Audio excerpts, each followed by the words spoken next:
이제 미국은 이스라엘 수도를 예루살렘으로 인정한다는 겁니다. 그래서 텔아비브에 있는 미 대사관을 예루살렘으로 옮기겠다, 이렇게 발표를 했습니다. 이 발표에 대해서 전 세계가 들끓었습니다. 이스라엘은 나라의 수도를 인정하는 것이 무슨 그렇게 큰 파급 효과가 있는지 모든 나라가 트럼프의 선언에 대해 반대 의견을 냈습니다. 그 의견에 대해 유엔은 모든 나라들이 트럼프 성토대회를 열었다고 합니다. 알다시피 교황청은 즉각 반대 성명을 발표했고, 영국, 프랑스, 독일 비롯하여 친미 우방 국가까지 다 합쳐서 모든 민족들이 대부분 이스라엘의 수도를 예루살렘으로 인정할 수 없다, 이렇게 선언을 하였습니다. 여기에 팔레스타인 무장단체로 불리우는 하마스가 이렇게 대답을 했습니다. 트럼프가 지옥의 문을 열었다. 의미심장한 말입니다. 왜 이런 말을 할 수 있었을까? 그래서 이런 발표가 나고 세계 민족들이 예루살렘 한 수도 때문에 이렇게 들끓는 지경에 이르렀는데 왜 이럴까? 성경은 뭐라고 말씀을 하시는가? 우리 근본주의자들은 성경을 있는 그대로 믿습니다. 그래서 대체 신학을 허용하지 않습니다. 이스라엘이 교회라고 성경에서 언급한 적이 없기 때문에 이스라엘은 문자 그대로 이스라엘입니다. 교회는 다릅니다. 교회는 구약에 존재한 적이 없습니다. 구약은 언제 존재합니까? 교회는 언제 존재합니까? 오순절 이후 한 성령 침례 안으로 들어와서 이제 교회 시대는 영원하지 않습니다. 교회 시대는 이방인의 수가 충만하게 차면 휴거가 된 후로 이 땅 가운데는 하나님께서 이스라엘 백성을 회복시키기 위한 대대적인 7년 환란이 벌어지는 겁니다. 이것은 성경에서 언급한 말씀입니다. 그러면 우리 믿는 자들은 교회 시대에 사는, 이 은혜의 시대에 사는 우리는 어떠한 자세로 이걸 봐야 될까? 과연 성경은 어떻게 말씀하고 있는가? 성경은 66권으로 딱 정해져서 요한계시록의 마지막 부분에서 더 이상 이 말씀에 가감하지 말으라는 겁니다. 이 말씀은 2000년 전에 애언이 끝났다는 겁니다. 앞으로 인류 역사가 이렇게 끝이 난다, 말세에는 이런 일이 벌어진다고 성경에 하나님께서 기록해 놓으셨기 때문에 이것을 보고 하나님께서 이스라엘 주 하나님 것을 알라는 겁니다. 성경의 하나님, 한국의 하나님 아닙니다. 어떤 분은 성경을 보면서 한국 찾고 미국 찾고 다 그러는데 성경의 하나님은 철저하게 이스라엘의 하나님입니다. 구약의 이스라엘 하나님을 배워야지, 이스라엘 민족을 이렇게 이끄신 분이 바로 신약에 와서 이방인들에게 빛을 전해준, 복음의 은혜를 같이 나누게 해준 그 하나님이 바로 내가 모시는 하나님이시다. 이것이 바르게 우리 마음 가운데 있어야 되는 겁니다. 많은 교리가 대체 신앙으로 인해서 성경을 볼 때, 구약을 볼 때 야고보 하면 순 자기로 착각을 합니다. 수마냐 말씀을 볼 때 내가 너로 인하여 기쁨을 감추지 못하며, 얼마나 말씀이 달콤하고 좋습니까? 그래서 그 말씀 보면 하나님께서 나로 인해 기뻐하시는구나. 그러나 1차적인 의미는 그게 아닙니다. 1차적인 의미는 이스라엘 백성을 선택해서 이걸 회복시킨 후에 내가 너로 인해 기쁨을 이기지 못하겠다, 이런 말씀인 겁니다.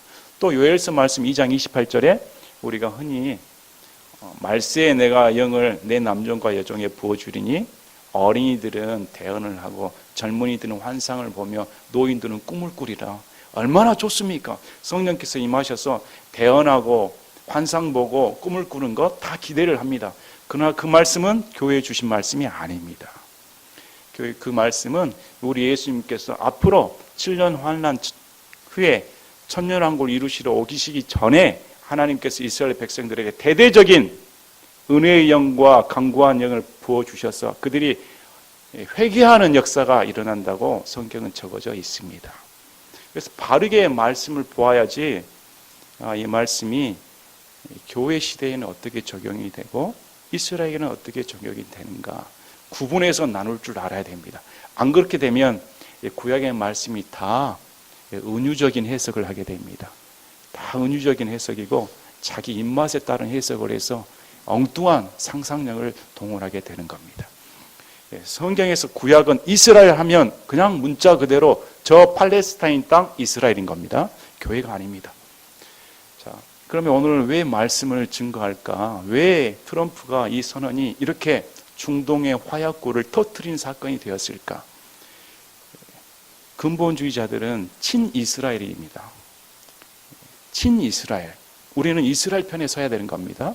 하나님께서 이 이스라엘을 하나님의 선택된 백성으로 택하셨고 그 예루살렘에게 자기 하나님의 이름을 두신 곳이다. 거룩한 도시다.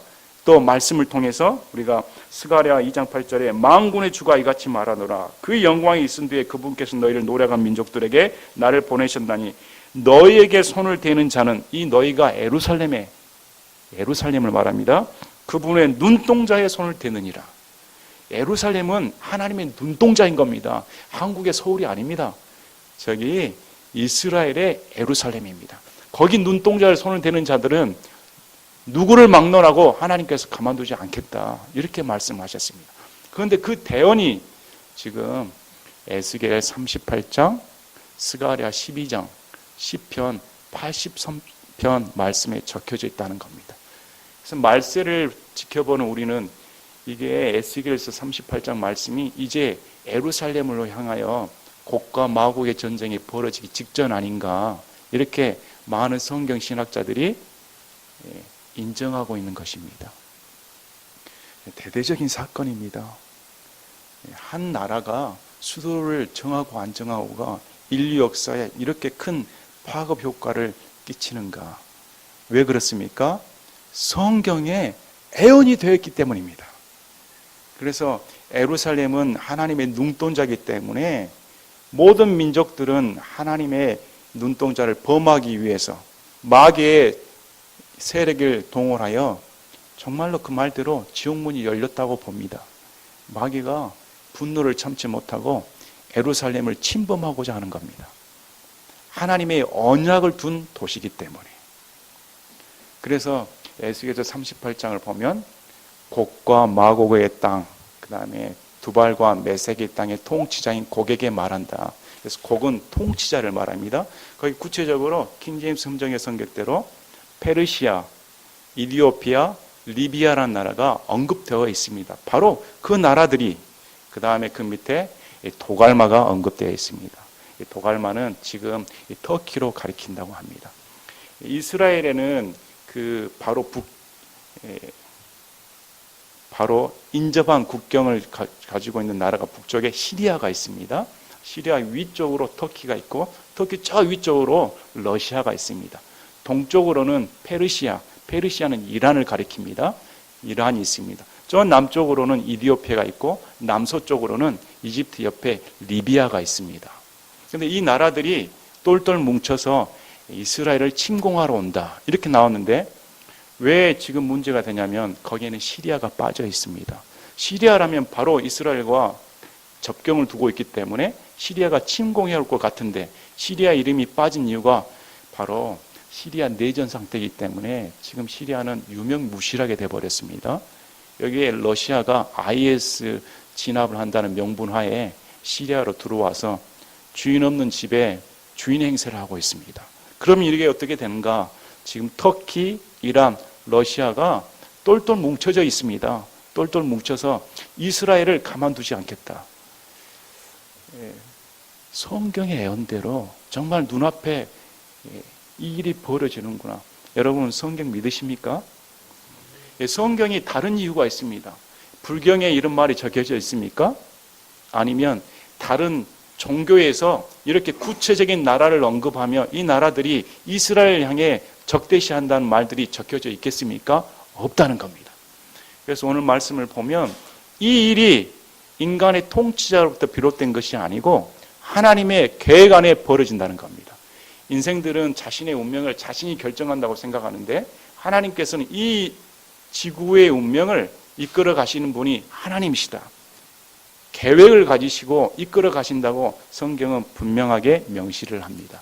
이사야 41장을 보십시오. 1절에 오 섬들아 내 앞에서 잠잠하라. 백성들은 자기 힘을 회복하고 가까이 와서 말할지니라. 우리가 함께 재판을 받으러 가까이 나가자. 한번 소송을 해보자 이겁니다. 그런데 누가 동쪽으로부터 의로운 사람을 일으키고 그를 불러 자기 발 앞에 이르게 하였으며 그 앞에 민족들을 주어 그로 하여금 왕들을 다스리게 하였느냐. 그분께서 왕들을 먼지같이 그의 칼에 쫓겨가는 지푸라기같이 그의 활에 넘겨주시매. 지금 이 동쪽으로부터 의로운 사람은 페르시아의 고레스를 가리킵니다. 이 의로운 사람은 고레스 대왕이 하나님의 뜻을 실천하는 사람이기 때문에 의로운 사람으로 불리웁니다. 이스라엘의 동쪽에는 페르시아가 있습니다. 서쪽으로는 지중해를 건너서 그리스가 있습니다. 성경은 명백하게 동쪽으로부터 고레스라는 사람을 일으킨 사람이 일으키신 분이 누구냐 이렇게 말씀하시면 바로 나다. 하나님이신 그분이 동쪽으로부터 고레스를 일으켜서 민족들을 침략하게 하겠다 이렇게 말씀을 합니다.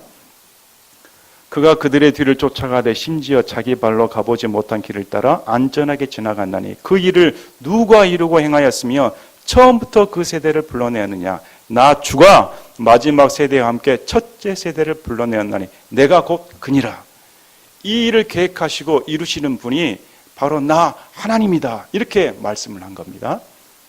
당시에는 바벨론이 페르시아에 점령당하기 전입니다. 근데 하나님께서 고레스가 태어나기 전 150년 전에 이사의 대언자로부터 이런 일이 벌어진다고 미리 말씀해 주시는 겁니다. 그랬더니 이 백성들이 그 안에 어떤 일을 저지르냐면 저마다 자기 이웃을 돕고 저마다 자기 형제에게 이르길 크게 용기를 내라. 이에 목수는 금세공업자의 용기를 복돋았고 쇠망치로 다듬는 자는 모를 친 자의 용기를 복돋으며 이르되 그것을 땜질할 준비가 되었다. 그가 못으로 그것을 단단히 박아 그것이 흔들리지 아니하게 하였도다. 이런 강대국들의 침략을 받으니까 이스라엘 백성들이 하는 것이 하나님을 찾기보다 자신들이 못질을 하고 새겨서 만든 우상들을 만들었다는 겁니다. 그래서 만드는 형제들에게 더 만들자. 우리가 우상들을 더 잘 섬겨야 잘 될 것이다. 이런 일을 벌였다는 겁니다. 자, 8절에 그러나 나의 종 너 이스라엘아 내가 택한 야곱아 나의 친구 아브라함의 씨야 내가 땅 끝들에서부터 너를 데려오고 땅의 우두머리부터 너를 불러내게 이르기를 너는 내 종이라 내가 너를 택하였으며 너를 버리지 아니하였느니라 하였노라. 이런 암울한 상황 가운데서도 하나님의 약속은 내가 너를 택했기 때문에 절대 버리지 않는다. 이렇게 말씀을 한 겁니다. 자, 로마서 9장, 10장, 11장을 보시면 이스라엘에 대해서 사도 바울이 언급을 합니다. 로마서 9장은 왜 이스라엘 백성을 택하였는가? 선택론을 잘못 이해하신 분들은 야곱은 하나님이 사랑하시고 에서는 미워했다. 그래서 어떤 사람은 하나님께서 사랑하셔서 택하셨고 어떤 사람 미워해서 버리셨다. 이렇게 오해하는데 그 장은 인간의 개인적인 구원에 대해서 가르쳐 준 것이 아닙니다. 9장, 10장, 11장은 철저하게 민족을 선택한 이스라엘 민족을 왜 하나님께서 선택하셨고 이끌으셨는가 이렇게 나오는 겁니다. 그래서 9장 로마서 11장 1절에 그러면 내가 말하노니 하나님께 자신의 백성을 버리셨느냐? 결코 그럴 수 없느니라. 나도 이스라엘 사람이요 아브라함의 씨에서 난 자요 베냐민 지파에 속한 자니라. 이제 교회 시대가 되어서 복음이 유대인으로부터 이방인까지 전해져 갔습니다. 그래서 로마 교회에는 이방인들이 다수였습니다. 아마 우리도 만약에 복음이 유대인으로부터 우리에게 건너왔다면 이제 이스라엘 백성은 하나님께서 버리신 모양이다. 지금 대체 신학이 그렇게 가르칩니다. 이스라엘 백성이 하나님을 버렸기 때문에 이제 교회가 거길 대체했다. 아마 그때도 그런 사상이 있었던 모양입니다. 그런데 이 사도 바울은 단호히 거절합니다. 절대 그런 일은 없다는 겁니다. 그래서 나온 말씀이 로마서 11장 29절에 하나님의 선물들과 부르심에는 뜻을 돌이키는 일이 없느니라. 하나님께서는 이스라엘 백성을 선택하시고 부르셨기 때문에 이것을 돌이키는 일이 절대 없다고 말씀을 하시는 겁니다. 우리가 아닙니다. 1차적인 의미는 이스라엘이고 2차적인 의미는 구원받은 우리도 포함이 되는 겁니다. 그러나 1차적인 의미에서는 하나님께서 이스라엘 백성을 택하시고 부르셨기 때문에 버리는 일은 절대 없다는 겁니다. 그래서 오늘 이사야서 말씀처럼 그래서 이 말씀이 나옵니다. 10절에 우리가 흔히 크게 책상에다가 붙여놓고 우리의 위로가 삼는 말씀입니다. 너는 두려워하지 말라. 내가 너와 함께하노라. 놀라지 말라. 나는 내 하나님이니라. 내가 너를 강하게 하리라. 참으로 내가 너를 도와주리라. 참으로 내가 내 의의 오른손으로 너를 떠받쳐 주리라. 그래서 이 말씀은 1차적인 의미에서 강대국 열방 가운데 그렇게 얻어터지는 이스라엘 백성들에게 두려워하지 말라는 겁니다. 내가 너를 도와줄 테니까 놀라지 말라는 겁니다. 그래서 항상 성경을 읽을 때 이 말씀이 누구에게 주시고 있는가, 그래서 그 심정 가운데 읽어야만이 우리에게 영적인 유익을 가져다 줍니다. 그래서 보라, 내게 분노하던 모든 자들이 부끄러움을 당하고 당황하며 아무것도 아닌 것처럼 되고 너와 다투는 자들이 멸망하리라. 이스라엘과 다투는 자들은 다 멸망했습니다. 아수르 멸망했습니다. 바벨론 멸망했습니다. 페르시아 멸망했습니다. 그리스 멸망했습니다. 로마 멸망했습니다. 지금 시대 가운데서도 이스라엘 대적하는 민족들은 또 멸망할 것입니다. 나 주 내 하나님이 내 오른손을 붙들고 내게 이르기를 두려워하지 말라. 내가 너를 도우리라 하리라. 너 벌레 야곱아, 너희 이스라엘 사람들아 두려워하지 말라. 내가 너를 도우리라. 주 곧 내 구속자 이스라엘의 거룩한 이가 말하노라. 철저하게 이스라엘입니다. 벌레 같다는 겁니다. 우리가 고래 싸움에 새우등 터진다는 것처럼 이스라엘이 너무 연약하지요. 힘이 없습니다. 얻어 터지는 너희 벌레 같은 이스라엘 백성들아 겁내지 말아라. 주 곧 내 하나님이 너의 하나님이기 때문에 절대 너가 망하는 일은 없다는 겁니다. 그래서 보라, 내가 너를 이가 달린 날카로운 세타자 기구로 삼으리니 내가 산들을 쳐서 작게 부수며 작은 산들을 겨같이 만들리라. 그래서 이스라엘 백성들이 열방을 무찌르는, 하나님의 은혜로 무찌르는 사건을 기록해 주십니다. 그리고 오늘 말씀처럼 21절부터 29절까지는 너희들이 그렇게 섬기던 우상들이 어떤 역할을 하고 있는가, 과연 그들이 참신인가 아니면 내가 참신인가 소송을 제기하라는 겁니다. 그래서 21절에 주가 말하노라. 너희는 소송을 제기하라. 야곱의 왕이 말하노라. 너희는 강력한 이유들을 제시하라. 하나님께서 직접 말씀하신 겁니다. 그들은 그것들을 제시하고 앞으로 일어날 일을 우리에게 보이며 또 이전 일들이 어떠했는지도 보일지니라.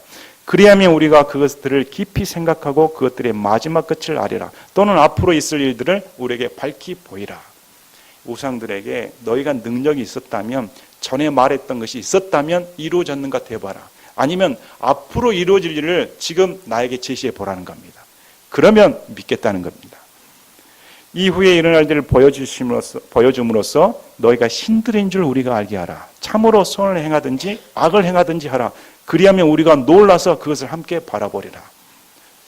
참 여기에는 말씀의 의미가 깊습니다. 성경은 누차 몇백 년 전에 아니면 수천 년 전에 예언을 해 놓으시고 그 예언이 이루어진 과정을 다 보여줌에도 인간들은 믿질 않습니다. 아직도 아무 예언도 없는 우상을 따라가서 그 우상이 자신의 운명을 점쳐준다, 예견해준다, 아직도 머리를 조아리고 있는 실정입니다. 과연 그렇게 해줄 수 있는 능력이 있는가? 앞으로 벌어질 일들이 있을 수 있는가? 우상들은 한번 제시해 보라는 겁니다. 그래서 24절에 보라, 너희는 아무것도 아니고 너희는 헛것이며 너희를 택하는 자는 가증한 자니라. 이제 선고가 내려졌습니다. 소송을 제기했는데 아무도 나오질 않습니다. 다니엘서 2장 느부갓네살 왕이 꿈을 꾸었을 때 그 나라에는 점치는 자들이 많이 있었습니다. 점성술과 지혜로운 자, 이 사람들은 별자리를 춤을 보고 점을 치는 자, 온 백성이 이방 우상 숭배했기 때문에 운명을 점치는 자들이 많았던 것입니다. 그래서 느부갓네살이 과연 점치는 자들이, 지혜로운 자들이 어느 정도 능력이 있는가 입증하기 위해서 자신의 꿈 내용도 가르쳐 주지 않고 내 꿈 내용과 해몽까지 다 해라, 안 하면 다 죽이겠다는 겁니다. 그 막대한 왕국에 얼마나 많은 점치는 자들이 있었을까요? 단 한 사람도 나오지 못합니다. 우상은 앞날을 볼 수가 없는 겁니다. 우상은 앞날에 정확한 것을 맞출 수가 없는 겁니다. 누가 나옵니까? 다니엘한 사람. 다니엘은 하나님의 지혜의 영이 충만했기 때문에 하나님의 계시로 말미암아 느부갓네살이 꾼 그 꿈까지, 꿈 내용이 무엇인지, 그리고 해몽까지 다 해줘 버립니다. 유일하게 앞날을 보시는 분은 하나님 한 분밖에 안 계시는 겁니다. 자, 그래서 너희는 아무것도 아니고 너희는 헛것이며, 자, 너희를 택하는 자는 가증한 자다. 우상 숭배하는 자는 가증한 자다고 성경에서는 말씀하고 있는 겁니다. 그래서 오늘날 점치러 간다든지 앞날을 애언받기 위해 간다든지 이러면 안 된다는 겁니다. 왜 그러냐면 성경은 애언이 끝이 났기 때문에 성경의 모든 말씀으로 우리가 만족합니다. 모든 말씀은 여기에 다 기록되어 있습니다. 이렇게 마음에 품어야 되는 겁니다.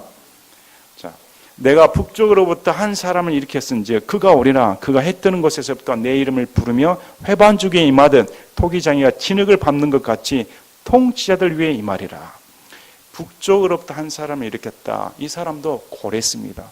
아니 동쪽부터 불러냈는데 왜 또 북쪽인가? 고레스는 페르시아 사람입니다. 페르시아 사람에서 일으킴을 받았습니다. 여기서 북쪽은 이스라엘로 들어오는 방향입니다. 그래서 메대와 바사 제국을 가리킵니다. 메대는 이스라엘의 북쪽에 위치한 겁니다. 그래서 고레스가 북쪽으로부터 이스라엘을 향해 들어온다. 이렇게 성경은 말씀을 한 겁니다. 누가 처음부터 밝히 보여 우리가 알게 하였느냐? 또 이전부터 밝히 보여 우리가 그분은 의로우시다 하게 하였느냐? 참으로 보여주는 자도 없고 참으로 밝히 알려준 자도 없으며 참으로 너희 말들을 듣는 자도 없다. 하나님 외에 가르쳐준 자는 없는 겁니다. 처음 오신 이가 시온에게 이르기를 보라, 그들을 보라 하리라. 내가 좋은 소식을 가져오는 자를 예루살렘에 주리라. 내가 보니 한 사람도 없었으며 내가 물을 때 그들 가운데 한마디라도 대답할 좋은 자가 하나도 없었도다. 보라, 그들은 다 헛것이며 그들의 일은 아무것도 아니니 그들이 부어 만든 우상들은 바람이요 혼동이니라. 아무것도 아니라는 겁니다. 민족들을 물의 한 방울만도 헛것으로 보시는 우리 하나님이 바로 이스라엘의 하나님입니다. 성경은 애언의 성취를 가리킵니다. 그래서 트럼프의 선언이 중요한 의미를 갖고 있는 겁니다. 하나님께서 예루살렘을 이스라엘의 수도로 인정하고 있으시기 때문에 그걸 인정해 준 겁니다. 모든 민족이 아니라 해도 아무 소용없는 겁니다. 왜 그러냐면 이 땅은 아브라함과 그 자손에게 영원히 주겠다. 팔레스타인 저 땅은 영원히 주겠다고 아브라함과 언약을 하나님께서 하셨기 때문에 아무리 팔레스타인 민족이 자기네 땅이라 우겨도 안 되는 겁니다. 팔레스타인은 자기네들 땅 아닙니다. 성경에서 팔레스타인, 블레셋으로 불리는 팔레스타인 족속은 크레테 섬 출신입니다. 해양 민족입니다. 가나안 땅 출신이 아닙니다. 성경적으로 볼 때 가나안의 주인은 이스라엘인 겁니다. 그래서 이스라엘이 영원히 그 땅을 차지하게 된다. 이렇게 성경은 명시하고 있습니다. 그래서 마귀가 가만히 놔두지 않고 그 나라를 침범해서 없애버리려고 하는 겁니다. 가능합니까? 그래서 우리가 바로 그 목전에 두고 있는 겁니다. 그 목전에 두어서 하마스가 말한 것처럼 지옥문이 열렸다. 마귀들이 가만히 안 있겠다는 겁니다. 왜 이 말이 중요하냐면 이제 앞으로 성경의 예언대로 저 지금 이스라엘에는 예루살렘에 아브라함이 이삭을 번제 헌물로 바쳤던 모리아산이 있으며 또 오르락 타작마당을 샀던 다윗이 있으며 또 거기에 예루살렘 성전이 들어가야 되기 때문에 우리가 흔히 말하는 제3성전이 거기에 서 있어야 됩니다. 그럴 때 우리 예수님께서 멸망에 가져간 것이 거룩한 그 성전에 들어설 때 너희들은 빨리 도망가라는 겁니다. 그래서 이스라엘 백성들은 지금도 메시아를 기다리는 겁니다. 왜 그러냐면 하나님께서는 언약을 주셨습니다. 그래서 오늘은 특별히 시간이 길더라도 성경의 창세기부터 언약까지 어떻게 이루어지는가 한번 상기시켜보는 시간이 되시길 바랍니다. 하나님께서는 선악과를 창조하시고 인간을 창조하시고 선악과를 따먹는 날에는 반드시 죽임을 당한다 이렇게 선언하셨습니다. 그래서 아담은 선악과를 따먹으로 말미암아 하나님과 단절되고 육체의 죽음을 맞게 되었습니다. 그럴 때 우리 하나님께서 인생을 불쌍히 여기시고 창세기 3장에 원시 복음을 허락하여 주십니다. 여자의 씨가 뱀의 머리를 상하게 한다. 여자의 후손으로 나온 메시아가 뱀의 머리 사탄을 이김으로써 구원시키겠다는 원시 복음을 허락해 주십니다. 자, 사탄은 어떤 계획을 세울까요? 여자의 씨를 말릴 계획을 갖고 있는 것이죠. 여자의 씨로 말미암아 구세주가 탄생하기 때문에 인류를 멸절시켜버리면 되겠다. 그래서 창세기 6장 노아 시대 때 그 일이 벌어집니다. 타락한 천사가 인간의 모습으로 내려와서 사람의 딸들과 관계를 맺음으로 하이브리드 종이 나옵니다. 그가 고대의 영웅, 용사로 불리었던 자이언트가 나옵니다. 흔히 신화의 데미갓, 반신반인 이렇게 나옵니다. 그들은 마귀 씨를 물려받았기 때문에 전적으로 타락을 해서 어떻게 돌이킬 수가 없는 겁니다. 그래서 하나님께서는 이 인류를 다시 멸해버려야겠다. 이건 도저히 가망이 없다. 태어나서부터 생각하는 것이 항상 악하기 때문에 놔둘 수가 없다는 겁니다. 그때 하나님의 계획하에 노아와 그의 가족들이 하나님 앞에 의롭게 살았기 때문에 그들을 보존하시고 다시 인류 구원의 역사를 펼칩니다. 그래야 할 때 니무롯이라는 강력한 자, 하나님을 대항하는 자가 바벨론에서 바벨탑을 쌓는 사건이 벌어집니다. 니무롯은 하나님을 대항하는 자였습니다. 지금은 역사 고대학자들이 바벨탑이 어떤 기능을 갖는가, 우상숭배 재단이다, 이렇게 뜻을 동의합니다. 그래서 모자 숭배 사상이 지금 말하는 가톨릭의 어미, 그 다음에 아이 숭배 사상으로 다 세상 곳곳에 퍼지게 되었습니다. 바벨탑을 쌓은 후에 인간들이 하는 행위가 한 마음 한 뜻이 되면 잘 살 줄 알았는데 하는 행위는 항상 하나님을 대적한 행위였습니다. 그래서 하나님께서 보시고 긍휼을 베푸신 겁니다. 그들이 우상숭배에 빠져버리면 하나님께서 진노하실 수밖에 없기 때문에 멸절시키지 않기 위해 언어를 혼잡게 하셔서 뿔뿔이 흩어버립니다. 그런 와중에 셈의 자손인 갈대아 우르에 있었던 이방 족속인 셈의 자손인 우상숭배에 찌든 아브라함을 일방적으로 선택해서 불러주십니다. 그래서 하나님께서는 아브라함을 통해 이스라엘 백성을 일으켜서 이스라엘 백성을 제사장 국가가 해주겠다. 제사장 백성으로 삼아서 타 민족들이 이스라엘을 보고 이스라엘 하나님을 따르게끔 그런 나라로 만들어주겠다. 아브라함에게 언약을 해주는 겁니다. 그래서 아브라함을 통해서 자손이 번성하게 되는데 이미 아브라함에게 하나님께서는 앞으로 너희 자손이 400년간 이집트에 속박살이를 하게 된다. 4세대 만에 탈출을 하게 되는데 이것을 믿었기 때문에 요셉도 총리로 있었지만 자기가 죽을 때 내 뼈를 갖고 저 약속의 땅에 묻어주라. 이렇게 말을 해주는 겁니다. 하나님의 언약대로 모세를 통해 출애굽을 해서 이제 약속의 땅인 가나안 땅으로 들어가게 되었습니다. 이 과정 중에 하나님께서 보여주시는 것은 유월절 어린 양이 누구인가, 율법이 무엇인가 세세히 가르쳐 줍니다. 그래서 인간의 죄성에 대해서 성경에서 말씀해 주시고 인간의 죄성을 하나님께서 봐주시기 위해서는 계속 헌물이 있어야 된다. 이런 것을 가르쳐 줍니다. 여러 가지 시청과 교육을 시켜주시고 가나안 땅에 입성을 해서 가나안 땅에 있는 모든 우상을 제거하고 하나님을 섬기라고 했는데 이들이 하나님을 섬기질 않습니다. 가나안 우상 숭배에 찌들어 버립니다. 그래서 사사기 말씀처럼 각기 자기 좋을 대로 행하였다. 이런 일이 벌어진 겁니다. 그래야 할 때 마지막 사사인 사무엘 사사를 일으켜서 이제 이 사무엘 사사는 앞으로 왕을 바톤 터치를 해주는 겁니다.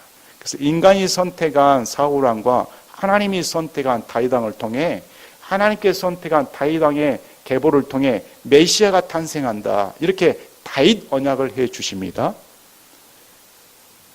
다윗 이어서 솔로몬이 왕으로 등극하는데 솔로몬의 왕 아들인 르호보암 때 솔로몬의 우상 숭배 때문에 자기 아들 시대에서 남북으로 찢어져 버립니다. 여로보암이 반역을 일으켜서 북이스라엘 여로보암을 쫓아서 10지파입니다. 에브라임 지파를 중심으로 해서 10지파가 여로보암을 따랐습니다. 그리고 르호보암, 다윗의 자손인 솔로몬의 아들인 르호보암은 유다 지파이기 때문에 유다 지파와 베냐민 지파가 남유다로 불리는 남쪽 유다 이스라엘을 차지하게 됩니다. 이것이 역사적인 사건입니다. 북이스라엘은 한 번도 하나님께 돌이킨 적이 없습니다. 19명의 왕이 나왔지만 다 우상숭배에 찌들어서 수많은 대언자들이 돌이키라고 했지만 돌이키지 않아 결국 BC 722년에 아수르 제국에 의해 호세아 왕이 시대에 끝을 내리고 다 아수르로 포로로 잡혀갑니다. 이제 남유다가 남아있는데 남유다에는 적어도 8명 정도의 선한 왕이 있었습니다. 선한 왕이 있었음에도 불구하고 지속적인 하나님을 반역을 했기 때문에 대언자의 말처럼 이 남유다를 지금의 바빌론 포로 생활을 70년간 하도록 합니다. 마치 우리 아이들이 말을 안 들으면 너 안 되겠다. 이제 너 교육 좀 받아야겠다. 군대 좀 갔다 와야겠다. 그러면 사람 되지 않을까? 근데 바빌론 70년 생활을 해도 이 사람들 변하지 않습니다. 우리가 구약 성경을 보면 이런 모습들이 다 우리의 모습이라는 겁니다. 그래서 바빌론 포로 생활 후에 다녀오는데 여기서 포로 생활 전과 포로 생활 시기에 대언자들의 말이 끝이 납니다. 그래서 이 대언자들은 북이스라엘의 멸망에 대한 아픔, 남유다의 멸망에 대한 아픔을 가지고 대언을 하는 겁니다. 또 포로에 잡혔을 때 바빌론에 있었던 에스겔, 다니엘, 에스라, 학개, 스가랴 이런 사람들은 이 바빌론 지역에 있는 민족들을 위해서 어떻게 하면 저 이스라엘이 회복을 할까 울며 기도한. 그래서 이 대언자들의 마음이 어떠한가 이스라엘 향한 그 마음을 읽어야지 거기서 교회를 찾으면 안 된다는 겁니다. 하나님께서는 이런 제국들의 손에 이스라엘 백성을 넘김으로 말미암아 이스라엘 백성들에게 언약의 말씀을 줍니다. 이사야 대언자, 스가랴 대언자를 통하여서 미가서 말씀을 통하여서 메시아를 너에게 주겠다는 겁니다. 이 강대국이 아무리 제국이 훌륭한다 한들 이 제국은 영원하지 않고 다니엘서 2장 말씀처럼 마지막에 왕들의 시대에 큰 한 왕국을 일으켜서 모든 왕국을 산산조각 내겠다. 그래서 진정한 왕을 주겠다는 겁니다. 그 왕은 공의와 평화와 사랑으로 다스린다. 이 왕을 주시겠다고 이스라엘 백성들에게 가르쳐 준 겁니다. 이 메시지를 받은 이스라엘 백성들은 왕을 기다렸습니다. 지금의 자기들을 핍박해 하는 이 제국이 아니라 정말로 이스라엘의 왕이 오셔서 이스라엘부터 압제를 다 해방시켜 주시고 이스라엘을 친히 다스릴 그 왕을 고대했다는 겁니다. 두 번째는 이사야 대언자를 통해 죄로부터의 구원을 주겠다는 겁니다. 우리의 모든 죄를 담당시킬 메시아를 허락해 주겠다. 그래서 이 우리 예수님은 왕으로 오시고 그 다음에 구속주로 오시는 겁니다. 두 가지 사명을 갖고 오신 분입니다. 그래서 400년 침묵 기간이 끝난 후에 드디어 로마 시대 때 우리 예수님께서 베들레헴에 탄생하러 오셨습니다. 창세기 3장 말씀처럼 우리 예수님께서 여자의 씨로 이 땅에 오신 겁니다. 오셨는데 이스라엘 백성들은 예수님을 왕으로 부르질 않았습니다. 왕이라면 다 모든 문제를 해결할 줄 알았는데 그 왕이 능력이 없게 보였다는 겁니다. 그 왕이 과연 우리가 고대했던 메시아인가? 아닌 걸로 봤다는 겁니다. 그래서 결국은 예수님을 십자가에 못 박습니다.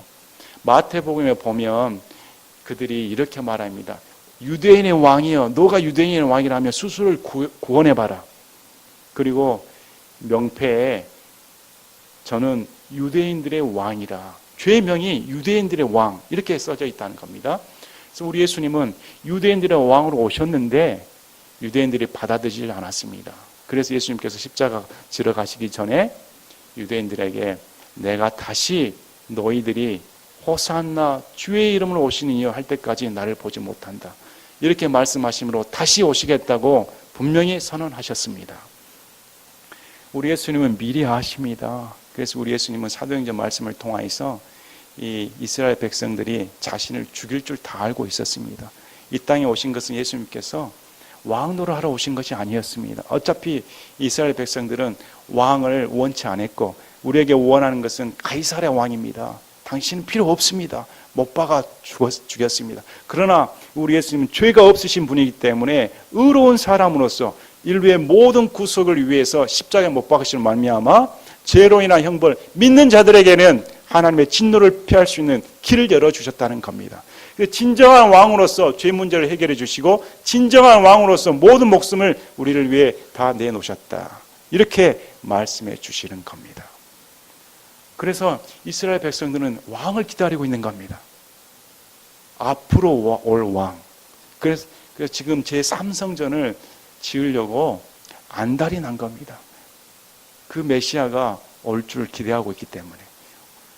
그래서 이스라엘 백성들이 대대적으로 회개하는 날은 7년 환난 때입니다. 교회는 한시적인 것이기 때문에 이제 교회가 하나님 품 안에 다 들어왔다면, 교회의 수가 다 차면 이 교회는 지상에서 사라집니다. 저와 여러분이 살아있는 동안 우리 예수님께서 공중 재림하셔서 여기에 한 사람도 남지 않기를 바랍니다. 이 공중 재림에 대해서는 구약의 대언자들도 몰랐습니다. 데살로니가전서와 고린도 말씀을 통해서 사도 바울이 내가 신비를 너에게 알리노니, 이제까지는 알 수 없었다는 겁니다. 우리가 다 호련히 변화받아 공중으로 낚아채면 올라가 주를 뵌다고 분명히 성경은 말씀하고 있는 겁니다. 믿으십니까?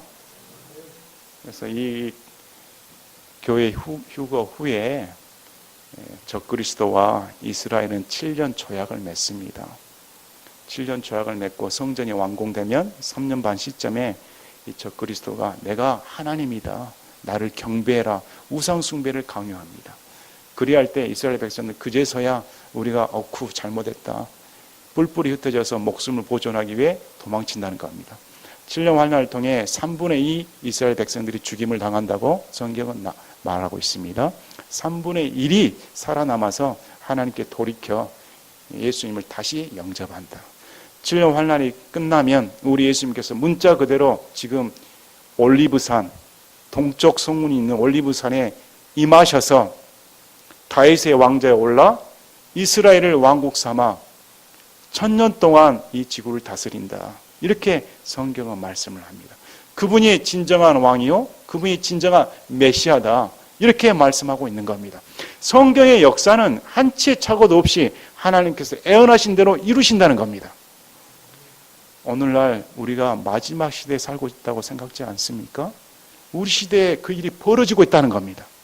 어떻게 2000년간 뿔뿔이 흩어졌던 이스라엘 백성들이 2000년 만에 저 이스라엘 땅에 들어가서 1948년 5월 14일에 건국할 수가 있는가? 세상의 역사상 찾아볼 수 없는 겁니다. 그리고 거기에 지금 이제 예루살렘을 수도로 천명을 하고 성전이 지어지면 이제 끝입니다. 그게 이미 2000년 전에 예언을 해놓았다. 그래서 우리가 성경을 볼 때는 정말 이게 역사적인 사실이구나, 정말 하나님이 살아계시는구나. 그러면 교회 시대에 사는 우리는 어떻게 해야 할까요? 얼마나 은혜입니까? 얼마나 예수님의 피 때문에 예수님의 지체가 되었다는 것이 얼마나 큰 은혜입니까? 구약에서는 예수님의 지체가 될 수가 없습니다. 구약에서는 성령 침례를 받을 수가 없었습니다. 그러나 신약에서 예수님의 피 때문에 성령 침례 안에 들어와 예수님의 몸된 지체가 되었다는 겁니다. 한 번도 허락할 수 없는, 상상할 수 없는 은혜가 우리에게 주어졌다는 겁니다. 이 은혜의 시대에 어서 예수님 믿고 예수님을 바라보며 이 세상으로부터 분리된 거룩한 삶을 살기를 바랍니다. 오늘은 성경을 간략하게 처음부터 끝까지 살펴보았습니다. 이 말씀을 하시고 예언을 이루시는 분이 우리 하나님이시다.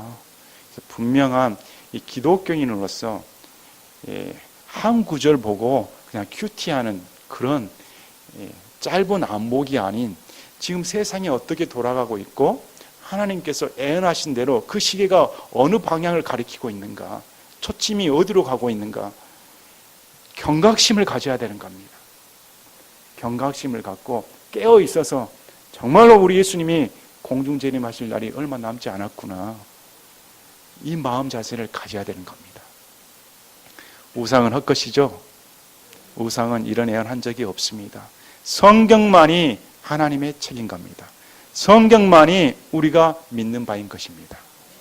제가 기도하고 마치겠습니다.